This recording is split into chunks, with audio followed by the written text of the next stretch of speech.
તો મિત્રો ઉત્તરાયણના દિવસે આ સુરતના લગભગ ઘણા બધા લોકો બહારથી ઊંધિયું ન લાવે તો છેલ્લે ઘરે ઊંધિયું બનાવીશ. તો આપણે ઘરે ઊંધિયું બનાવીએ છીએ. હાલો તમને બતાવું મસાલો જો હું લઈ આવ્યો છું.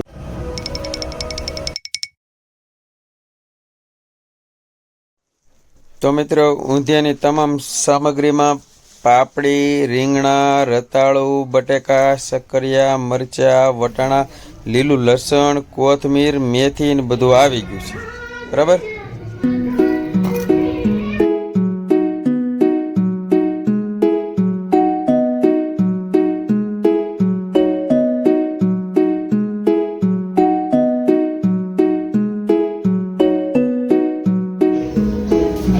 આ લીલું લીલું આખું રહો તો છેલ્લેથી થોડું થોડું કાઢી લઉં.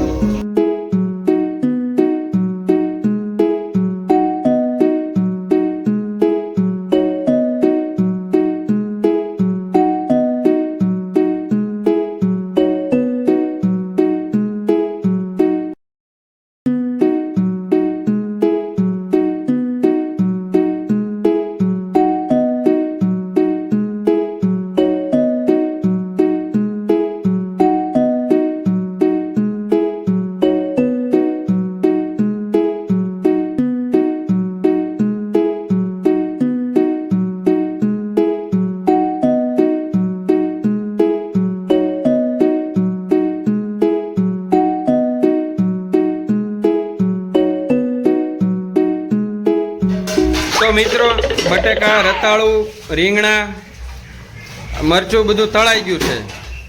કોથમીર, સેવ. તો મિત્રો આ જે મસાલો બની રહ્યો છે તે ઊંધિયામાં નાખવાના ભરેલા રીંગણાનો બની રહ્યો છે. તો ભરેલા રીંગણામાં બનાવવાનો મસાલો ઝીણી સેવ, શેકેલા શિંગદાણાનો ભૂકો, તલ, ખાંડ, મીઠું, મરચું, કોથમીર અને લીલું લસણ એ બધું આમાં મિક્સ કરી અને એકદમ મસ્ત મજાનું કરી નાખવાનું છે તૈયાર. અને પછી સીધા ભરી દેવાના રીંગણામાં.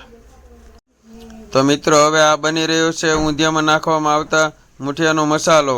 એમાં મેથી, ચણાનો લોટ, ઘઉંનો લોટ, જાડો લોટ, ખાંડ, કોથમીર, મીઠું, મરચું, હળદર, થોડો ખાવાનો સોડા. હવે ઊંધિયામાં નાખવાના મેથીના ગોટા તૈયાર થઈ ગયા છે. તો ચાલો આપણે ફટાફટ વણી લઈએ અને ફટાફટ ઊંધિયું તૈયાર કરીએ.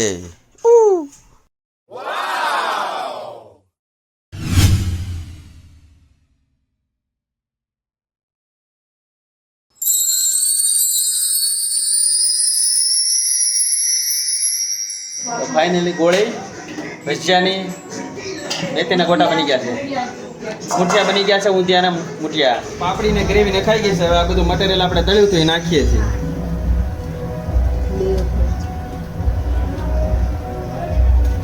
ચક્કરિયા છે ને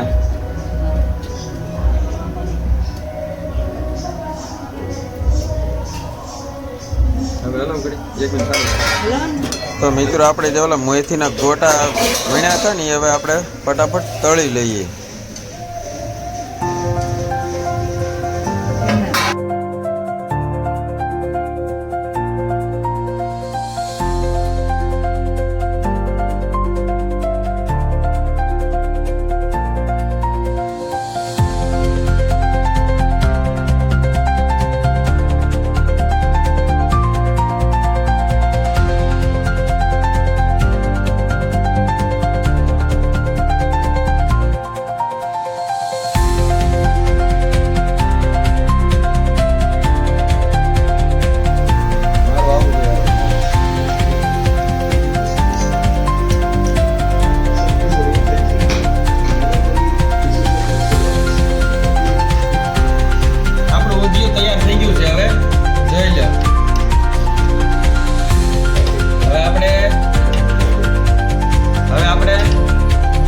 બતાવું કેવું ટેસ્ટી બન્યું છે. ચાલો બતાવું મિત્રો. ઘરનું ઊંધિયું બની ગયું છે. જો બતાવું તમને. તો ભાઈ ઘરનું ઊંધિયું ખાઈ આપણે કેવું બન્યું છે ખાઈને હું તમને કહું. ભાઈ ઘરનું ઊંધિયું બનાવીએ એટલે આમ મજા આવી જાય. જેવું ટેસ્ટી બનાવવું હોય, જેવું મટીરિયલ વસ્તુ નાખ્યું એટલું નાખીએ. ભાઈ કેવું બન્યું ઊંધિયું? એક નંબર. ઘરનું ઊંધિયું એક નંબર. આપણે બહારનું ઊંધિયું તો આપણી પાસે ટાઈમ ન હોય તો ખવાય, પણ જો આપણી પાસે ટાઈમ હોય તો ફેમિલીને ભેગા મળીને બધી વસ્તુ લાવવી પડે અને બધાને મહેનત કરીને બનાવવું પડે અને બધા ખાય એટલે એક નંબર વસ્તુ લાગે. તો તમને વિડીયો કેવો લાગ્યો કહેજો, લાઈક કરજો, શેર કરજો, મારા વિડીયોને કોમેન્ટ કરજો. Thank you. મને થોડોક સપોર્ટ કરજો એટલે આવા નવા વિડીયો લાવતા રહીશ. Thank you.